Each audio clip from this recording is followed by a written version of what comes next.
Assalamualaikum warahmatullahi wabarakatuh. Kami dari kelompok 8 akan mempresentasikan tentang kerukunan antar umat beragama. Sebelum saya menerangkan, izinkan saya memperkenalkan anggota kelompok saya. Pertama, Muhammad Syafi Anwar Anas, NPM 06/2021 Yang kedua, saya sendiri Ilyas Sananda Rahmadianto, NPM 06/2021 Yang ketiga, Indah Maharo, NPM 06/2021 Yang keempat, Ahmad Naufal Babsyah, NPM 06/2021 A. Islam agama rahmatan lil alamin. Islam berasal dari bahasa salama yusallimu yang berarti damai, selamat, pasrah, tunduk, dan patuh. Pengertian tersebut menunjukkan bahwa agama Islam adalah agama yang mengandung ajaran untuk menciptakan perdamaian, kerukunan, keselamatan, dan kesejahteraan khususnya bagi umat manusia. Fungsi Islam sebagai rahmat bagi seluruh alam atau rahmatan lil alamin dijelaskan dalam Quran Surat Al-Anbiya surah ke-21 ayat 107 yang artinya, dan tidaklah kami mengutus kamu Muhammad SAW melainkan untuk menjadi rahmat bagi semesta alam. Bentuk-bentuk kerahmatan Allah pada ajaran Islam ada 4. Yang pertama, Islam menunjukkan manusia jalan hidup yang benar. Yang kedua, Islam memberikan kebebasan pada manusia untuk menggunakan potensi yang diberikan oleh Allah. Yang ketiga, Islam menghormati dan menghargai manusia sebagai hamba Allah, baik muslim atau yang beragama lain. Yang keempat, Islam mengatur permanfaatan alam secara baik dan proporsional. Karakteristik ajaran agama Islam. Islam merupakan agama yang mengajarkan kedamaian dan memiliki karakteristik tersendiri. Terdapat 9 karakteristik ajaran agama Islam. Yang pertama, ajaran Islam sesuai dengan fitrah hidup manusia, yang berarti ajaran agama Islam mengandung petunjuk yang sesuai dengan sifat dasar manusia, baik dari aspek keyakinan, perasaan, maupun pemikiran. Ajaran agama Islam juga menempatkan manusia dalam posisi yang benar sesuai dengan yang ditegaskan Allah dalam Quran Surat Ar-Rum surah ke-30 ayat 30. Yang kedua, kebenarannya mutlak, yang berarti kebenaran itu dapat dipahami karena ajaran Islam berasal dari Allah yang maha benar dan dapat pula dipahami melalui bukti-bukti material serta bukti realnya. Yang ketiga, ajaran sempurna. Materi ajaran Islam berisi petunjuk-petunjuk pada seluruh kehidupan manusia. Yang keempat, ajaran Islam fleksibel dan sangat ringan. Ajaran Islam memperhatikan dan menghargai kondisi masing-masing individu dalam menjalankan aturannya dan tidak memaksakan orang Islam untuk melakukan suatu perbuatan di luar batas kemampuannya. Ditegaskan dalam Quran Surat Al-Baqarah surah kedua ayat 286. Yang kelima, Islam berlaku secara universal, berarti ajaran Islam berlaku untuk seluruh umat manusia di dunia sampai akhir masa. Ditegaskan dalam Quran Surat Ali Imran surah ketiga ayat 138. Yang keenam, Islam sebagai rahmatan lil alamin, yang berarti kasih sayang Allah terhadap makhluknya seperti ketenangan hidup bagi orang yang meyakini dan menaatinya. Hal itu dinyatakan dalam Quran Surat Al-Fat surah ke-48 ayat 4. Yang ketujuh, Islam sesuai dengan akal pikiran, yang berarti memotivasi manusia untuk menggunakan akal pikirannya sebagaimana dijelaskan dalam Quran Surat An-Nisa surah ke-4 ayat 82. Yang ke-8, ajaran Islam inti ajarannya yakni tauhid, yang berarti seluruh ajarannya mencerminkan ketauhidan Allah tersebut. Dan yang terakhir, Islam mengajarkan keseimbangan dalam berbagai aspek kehidupan, yang berarti ajaran Islam berlaku untuk seluruh umat manusia di dunia sampai akhir masa. Ditegaskan dalam Quran Surat Al-Imran surah ketiga ayat 138. Makna ukhuwah Islamiyah dan ukhuwah insaniyah. Ukhuwah berarti persaudaraan. Makna ukhuwah Islamiyah. Ukhuwah atau persaudaraan berlaku sesama umat Islam. Sedangkan makna ukhuwah insaniyah, ukhuwah yang berlaku universal tanpa membedakan agama, suku, dan aspek-aspek kebutuhan lainnya. Penjelasan makna ukhuwah Islamiyah. dalam surat Al-Hujurat ayat 10 sampai 12 menjelaskan bahwa sesungguhnya orang-orang mukmin adalah bersaudara. Karena itu, damaikanlah antara kedua saudaramu dan bertakwalah kepada Allah supaya kamu mendapatkan rahmat. Hai orang-orang yang beriman, janganlah suatu kaum mengolok-olok kamu yang lain, karena boleh jadi mereka yang diolok-olok lebih baik mereka yang mengolok, dan jangan pula wanita-wanita mengolok-olok wanita lain, karena boleh jadi wanita-wanita yang diperolok-olok lebih baik dari wanita yang mengolok-olok. Dan janganlah kamu mencela dirimu sendiri, dan jangan pula kamu memanggil dengan benar yang buruk. 10 huruf panggilan adalah hai orang-orang yang beriman, jauhilah kebanyakan dari prasangka, sesungguhnya sebagian prasangka adalah dosa, dan janganlah sebagian dari kamu mengunjing sebagian yang lain. Apakah salah seorang di antara kamu senang memakan daging saudaranya yang sudah mati? Maka tentulah kamu merasa jijik kepadanya, dan bertakwalah kepada Allah. Sesungguhnya Allah Maha Penerima Taubat lagi Maha Penyayang. Penjelasan makna ukhuwah insaniyah dalam surat Al-Maidah ayat 48 menjelaskan, sekiranya Allah menghendaki, niscaya kamu jadikannya suatu umat. Kamu jadikan satu umat, tetapi Allah hendak menguji kamu terhadap pemberiannya syariat atau kitab kepadamu.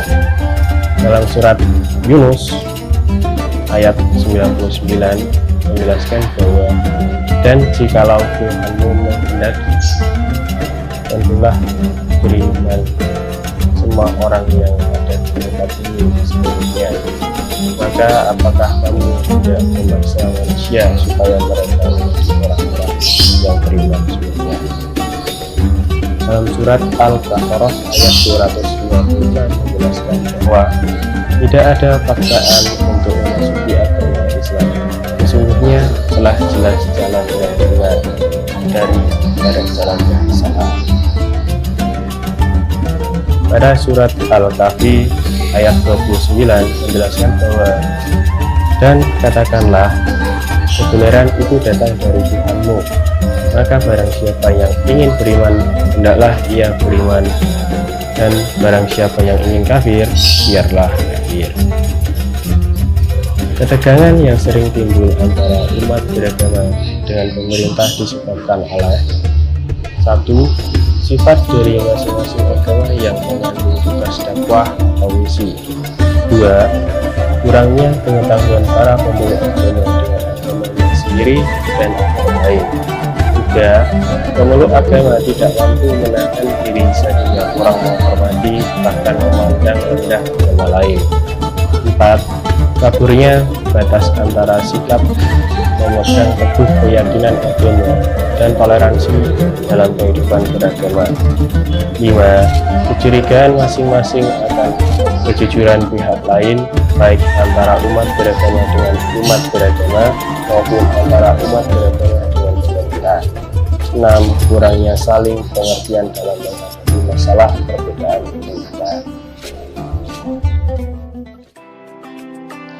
C. Upaya mewujudkan ukhuwah. Langkah-langkah mewujudkan ukhuwah ada 5. Yang pertama yaitu melakukan dakwah Islamiyah secara terus-menerus tentang pentingnya ukhuwah. Metode yang dilakukan yaitu bilisan, bilhal, dan bilqalam.